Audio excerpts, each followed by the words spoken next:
Hey guys, it's Minion, and today I'm going to be talking about the differences from my perspective from going from Android, Pixel 8 specifically, to an iPhone. Okay, Tech Minion. So which phone do you have with you today? Today I have the iPhone 15 Okay.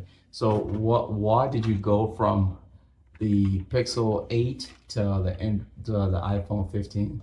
because there was certain things that I wanted to do, but mainly because over half of my friends had one and I just kind of wanted to join the club.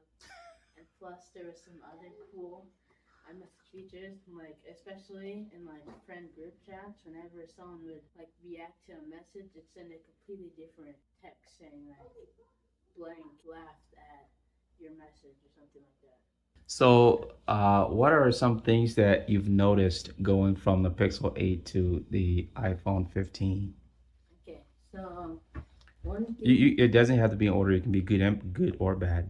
okay. The bad thing is that they don't make iPhone 15s anymore. So the battery health when I bought it was 85, I think. So the battery dies slightly quicker, but I should probably just stop using it as much. And one good thing is that I can do a bunch of features that I was missing out on, but features like AirDrop I don't really use as much because I don't really have a use for them other than just sharing them on messages. Okay, so we don't want to do a full phone review here because that's not the purpose of this video. But what are some things that you miss that was available on the other phone that's not here? Something that I miss was RCS. They had better features like messaging RCS, Hold on, what's RCS? rich conversations. Something. iPhone is bringing it too. I messages, but RCS on Android still has a bit more features. For example, if I wanted to do certain things with an Android user, I could do that. But I the only thing that I really do when I'm texting to an Android user is just the text and that's it. Because unless you have a Samsung, they're working on features. So there's a setting where it will actually make the reactions from an iPhone user appear instead of an actual message.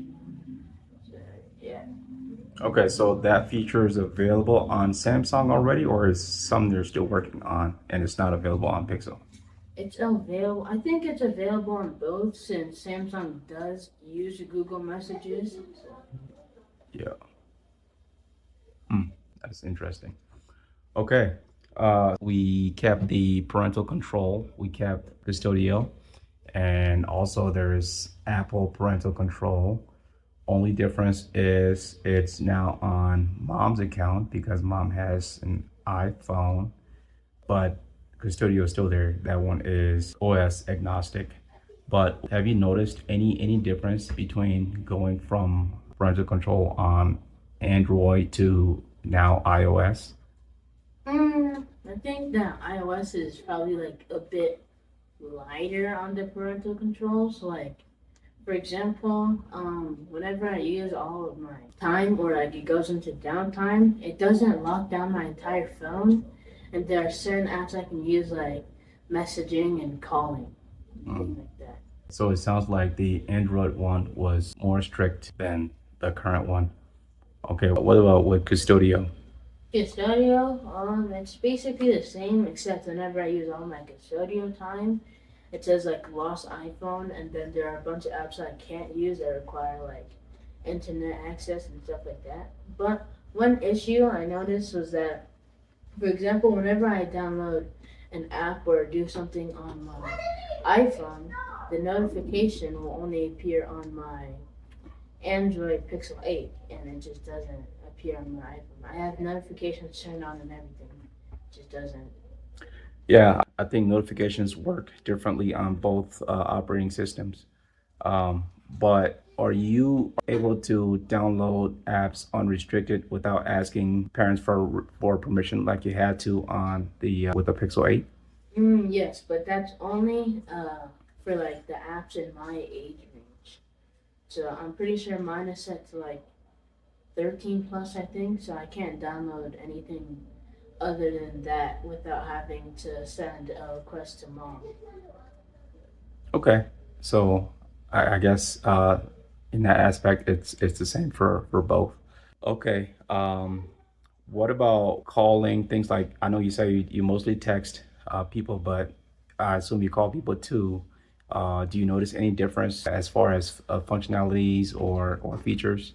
Overall, it just looks the same because like both Android and iPhone have like these backgrounds for people that you can set.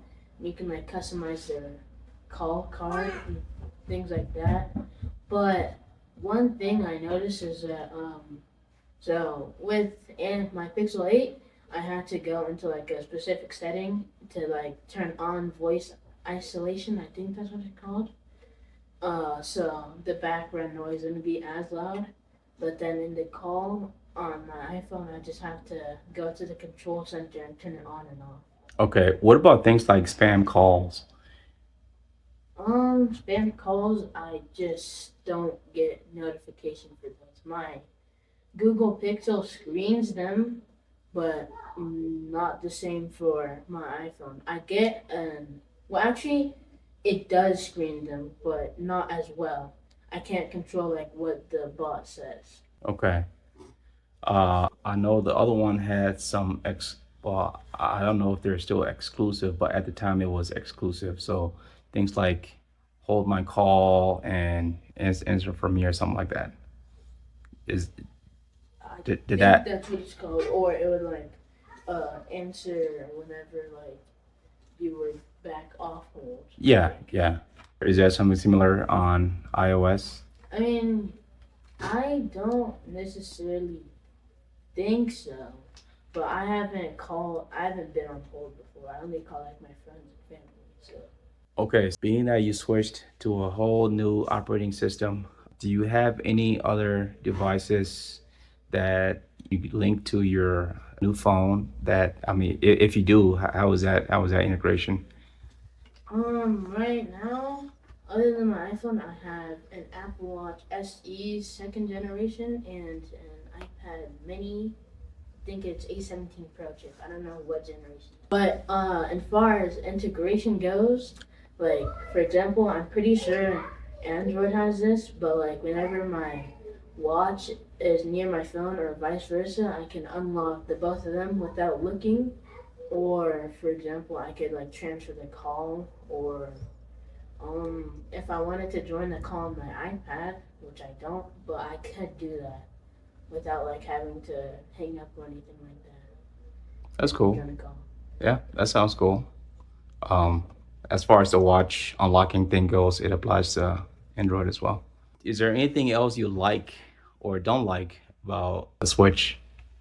So some things that I do like about the Switch is like integration because on my iPad, I've had this Apple Watch since 2024, but my iPad can't pair with an Apple Watch, and it doesn't have cellular, so it can't do the setup for my family member or something like that. But another thing that I do like is like FaceTime easiness. So on an Android, whenever my friends would invite me to a FaceTime, I'd have to go to a link and enter my name, and I'd have to wait for whoever invited me to accept me into the call, and then it was pretty laggy. What about with your cousins? Cousins, they also have iPhones, except for some reason I don't know if one of my cousins doesn't have iMessage set up.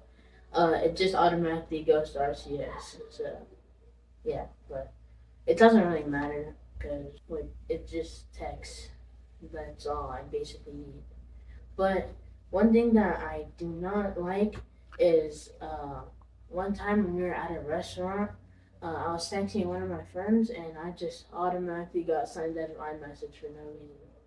I had to wait until tomorrow and then the problem was fixed, but I couldn't see any of the messages that my friend was sending me, and I could only view them on other devices for some reason. Huh? Was that maybe a software glitch, or was it a time, like your time limit, time restriction type thing? I don't know. I think it might have just been a glitch because I should be on the latest software. And I think it might have just been a glitch because whenever my time is up, iMessage doesn't get affected at all. But another thing I do not like is the fact that I like some of the customizations on my Pixel 8 that I don't get on that I do not get on my iPhone. But the only things that I really use was like AI wallpaper if I didn't have a picture for my wallpaper app. Okay. You said you're on the latest version of iOS. Does it not come with that? No, because I'm on a 15. It does have Oh, it's got a hardware limitation. yeah. Okay. One more question here. So, given all you know and all you've said about the new phone and all you know about the previous phone, would you stay with the new one or would you go back to the old one? I think I probably stay. I mean, there are like some features that I miss, but hopefully Apple will bring them over. Okay, so if you had to make that decision today, though, what would it be? I feel like I might, Sound like if you're on the fence 50-50. yeah. Because there are a bunch of features, there are advantages and disadvantages. Mm-hmm. They're both good in their own ways. But I just got iPhone because it would. All your friends. Well, that's all the questions I have for today. Don't want to make this video too long, but thank you all for watching. Thank you all for sticking with us this far. Until the next time. Don't forget to comment, like, and subscribe. I call my million my children. I call my children my millions. We're taking over the world.